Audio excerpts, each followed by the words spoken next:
this afternoon we are honored from the National Development Planning Commission to have been granted this big opportunity to address the nation and then bring them to be familiar with what we've been doing at our corner there, opposite the Jubilee House.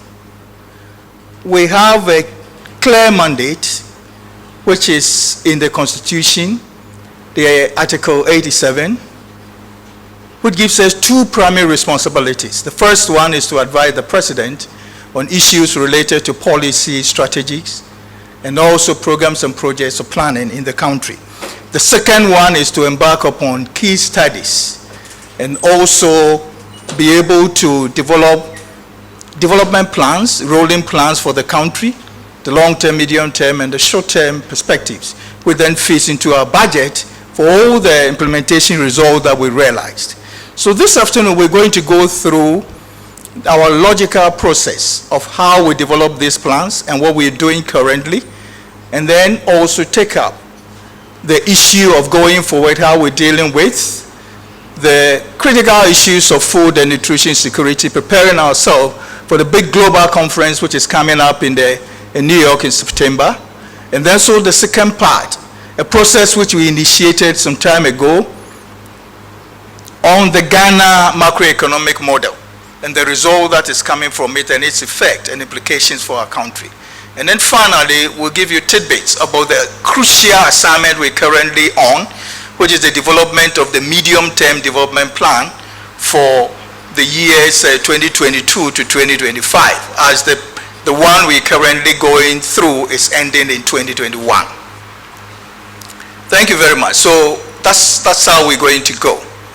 Let me start by saying that there have been a lot of discussions, and I hear it sometimes in the media and also on the corridors of departments and even the private sector. Oh, we don't have a plan in the country. Oh, where are we going? Yes, we have a plan and plans. And we've had plans for a very long time. The key thing about plans is the implementation, because it begins with the process of, first of all, listening to the people, okay? And that is the basic one.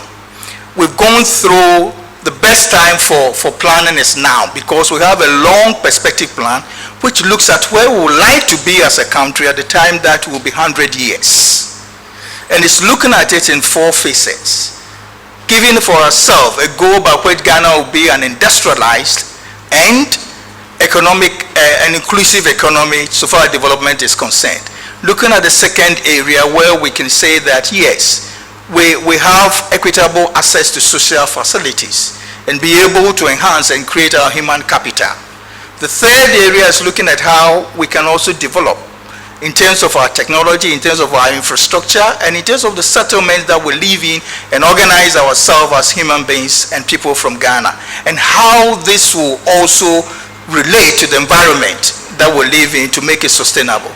The third area has to do with the issue of governance, how we can live as safe people united with a common pursuit and be able to establish institutions that can sustain our development. These are long-term perspectives. Through this long-term perspective, it comes interface, what we call political technical interface, because this is a technical document which thinks about the future, bringing in the risk, identifying some of the things that we can do potentially, and then leveraging on international situations for our development. The second area is also the political perspective, that a manifesto has been sold. There's a conviction of a leader who has gone round the country and sold an idea to the people, and the people have given the leaders the mandate to rule the country. And therefore, there is a need to have an interface of this technical document and this political perspective. And it is a dialogue of this document which results in what we call the Coordinated Program for Economic and Social Development Policies. So it becomes a document which fertilizes these ideas, the conviction, political convictions and processes, and also the technical projections. At this juncture, it is sent to Parliament for approval. Once it goes to Parliament for approval, it becomes a national document. And I'm sure a lot of you are familiar with that document, the Coordinated Program. There's one which is run from the year 2017. And as the minister said, as soon as the president is elected by the 35+5, you're supposed to produce that, given a 2-year margin.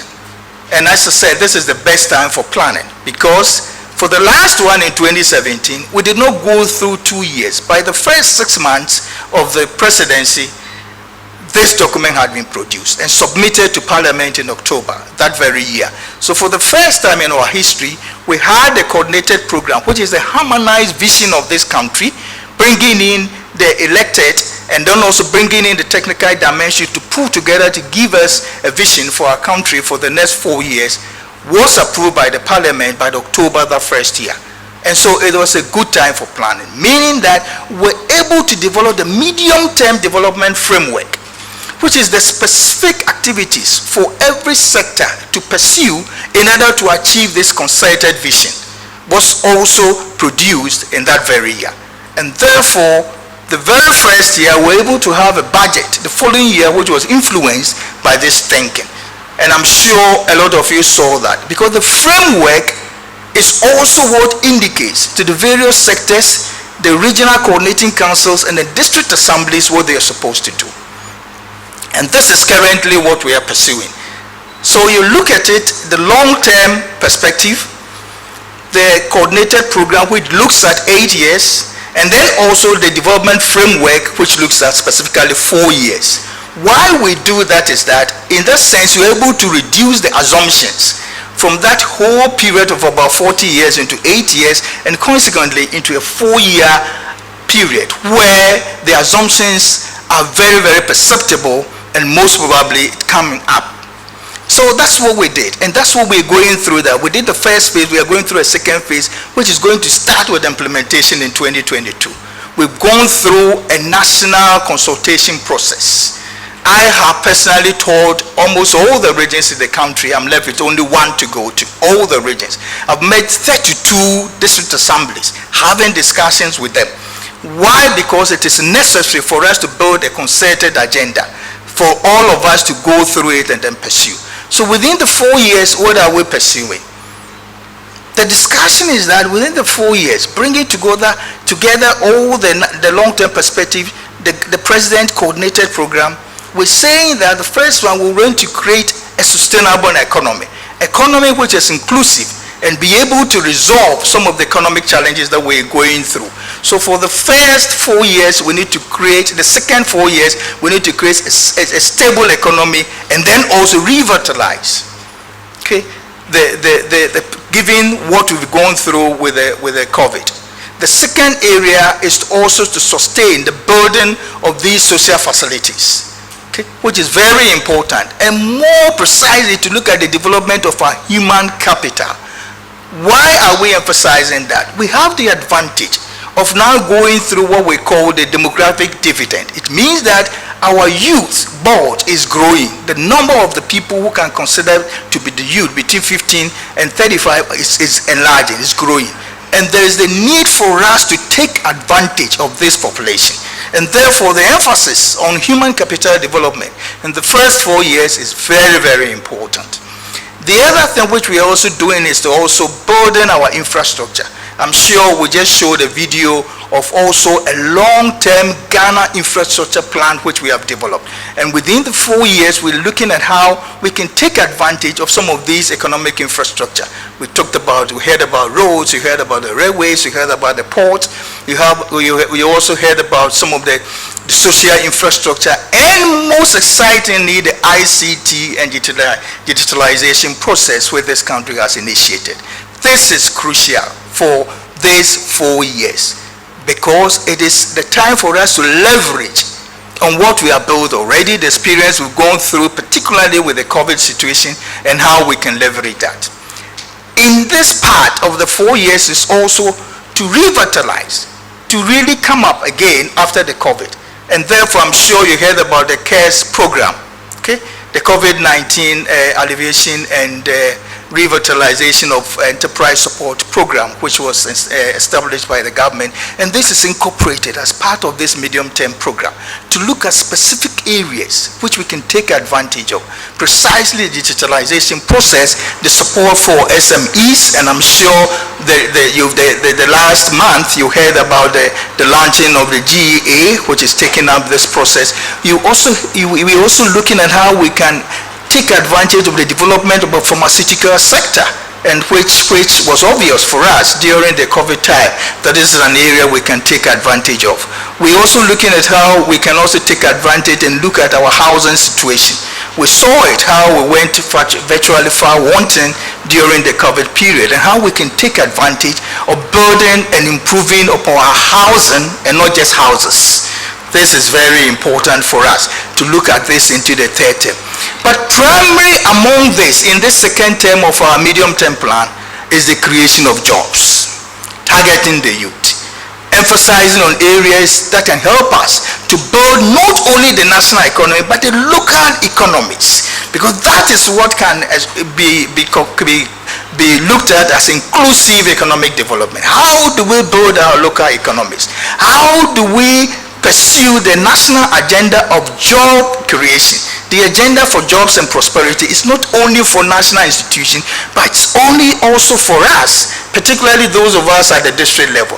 How do we bring the districts to also fashion their plans in such a way that it can respond to building their own economy, and then also to mobilize the necessary revenue. These have already been passed. The Act 1039 is there, and then we also had a public investment program legislative instrument, which is 2411, which is also going to guide us, meaning that every capital project, every infrastructure project, this has been a bane in the past, but we're saying that for now, every infrastructure project must go through a phase of critical project analysis. Critical project analysis, be able to assess the cost benefits of each capital project before it is implemented. And not only that, but also look at the whole resource flow and resource schedule. So we look at the life of the project and how we're going to finance it before we say a tick, let it go. In such a way that you avoid a situation where projects are terminated halfway or not completed. Okay, we look at the whole stream of the project from the beginning to operation and to maintenance, and that is an act supporting, an LI supporting has been passed, and Ministry of Finance is managing that strongly. It is only then that we can go to look at what we call the annual development priorities. So you look at the process, simple logic, the long-term perspective, the political vision, and this is fertilized into the coordinated program, which is an 8-year process, move into the 4-year term, which is the framework. Then you have the sectors and the districts preparing their plans. These plans are pulled together as a national plan. Then it goes to the public investment program.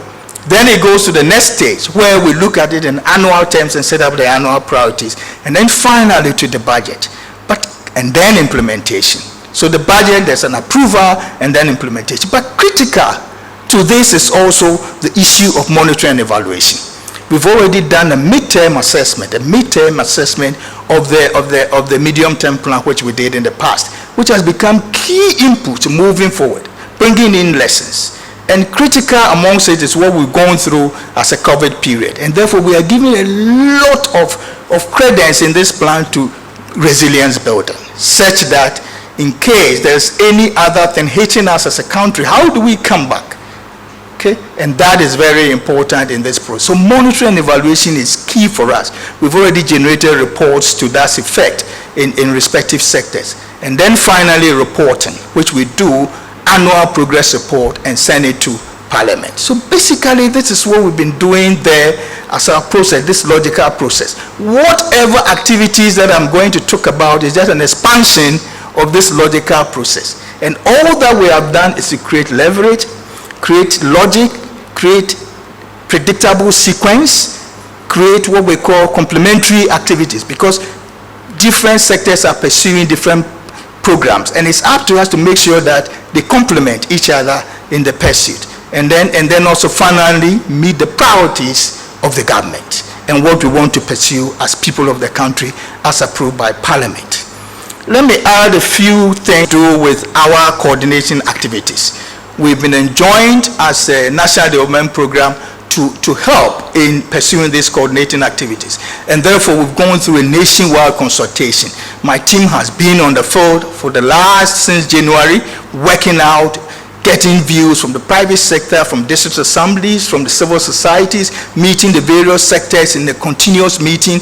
Almost every fortnight, they're having meetings to pull this together, and this is what has resulted in this medium-term development plan. So almost every sector is tackled in it, and the framework will give you an indication as to the target, the output, what we need to do as activities, what institutions are involved, the role of the civil society, the private sector, the public sector in this pursuit. And now that we have an act guiding the PPP, this is crucial in bringing in the private sector to this interface. The second one, which I would like to mention, has to do with the ongoing national dialogue on Ghana food systems. This is a contribution to a global food systems conference in September, and it's looking at how Ghana there are 5 major areas which we are pursuing. But one of the things which we have interested ourselves is institutional coordination, because to have a reliable food system, sustainable food system which can provide for us not just food but nutrition. We have it in our camp proverb, "Pintin bia yome." No, it doesn't work in this situation. You have to eat food that is nutritious, and that's what we are pursuing as a country, and we are coordinating because it has to do with the health sector, it has to do with education, it has to do with water and sanitation, it has to do with agriculture, it has to do with the trade and industry, because the processing and other things has to go through that. And it is for us at National Development Planning Commission to bring all these views together to present at the conference. In fact, just on last Friday, we had a meeting for that, and a good presentation was done by the Ministry of Agric, presented by the Deputy Minister. Fantastic speech, just within 5 minutes, and he was able to bring what encapsulates Ghana's concerns and what we will bring to the table. And this is what we will be doing at this summit called by the UN Secretary General. So we've been working on that throughout this year, in addition to the medium-term development plan. One exciting thing which I would like to mention has to do with the development at macro. As I said, planning is not magic. It's not a prophetic activity. No, it's pulling figures together, doing an objective analysis to be able to bring to today's terms what the future looks like. This is basically what we do. So bringing these figures together, we're able to predict our trend in terms of employment that can be generated from these activities, government policies, and the present situation. We also think through and do projections as relate to sometimes our interest, our fiscal situation, the revenues that we're going to generate, the kind of expenditures that we would like to make, our debt situation, and then also the economy in general in terms of the respective sectors, the contribution of agriculture, contribution of industry, contribution of services to our growth, and what we call the rest sector. And these are things which we have very good experts at National Development Planning Commission. They've been working on this for the past 2 years and even beyond. And sleeplessly, they've been able to come out with the figures, which is very, very reliable. We tried it during the COVID period and did a lot of analysis through that, for which we presented to the ministers, respective ministers, for their consumption and usage. And now we're very sure that, yes, what we have is quite concrete. We shared with the respective institutions, the Bank of Ghana, Ministry of Finance, the Economic Management Team, and also the Ghana Revenue Authority, the Ghana Statistical Service. Of course, they provided primarily all the inputs, and we also shared that with some of the research institutions. We're doing this with the big collaboration with the University of Cape Coast Economics Department and also ISA, and this has been very, very fruitful. What we've done is that this economic forecasting will go to enrich our policy activities, because other institutions are doing that. It helps us to do comparative studies and be able to help for our policymakers to be quite certain because we bring out these assumptions and monitor these assumptions. As these assumptions continue to hold, it gives us the conviction that this will be primarily the result. If the assumptions are of course not holding and there are new factors, then we begin to work on it, how these new factors will work on. For example, in 2020, a lot of growth projections. We knew that Ghana would be growing at about 6.5. And then we saw along the line that no, this is not possible. So we had to do a lot of projections and came out with that. The maximum we can go is around 1%. And lo and behold, this model came very close to that. The deviation was just a minute, decimal point. So it gives us a lot of hope. And this is what we do at the National Development Planning Commission, going through this logic, reducing and bringing certainty to our economic development, social development, environmental infrastructure development, and also accountability. So I thank you this afternoon for this opportunity, and given what we've shared with you, I'm sure if there are any other questions, we'll do well. I have my technical team here so that we can respond to it. But we thank you, and we have a lot of documents there which you can address, many of them. We have them on our website, we have them physically at our outfit, and many of them are here. A lot of the things that I've mentioned are also published, and you can interact with them when we leave this space. Thank you very much, sir. Thank you very much, Minister. Thank you very much. Thank you. So,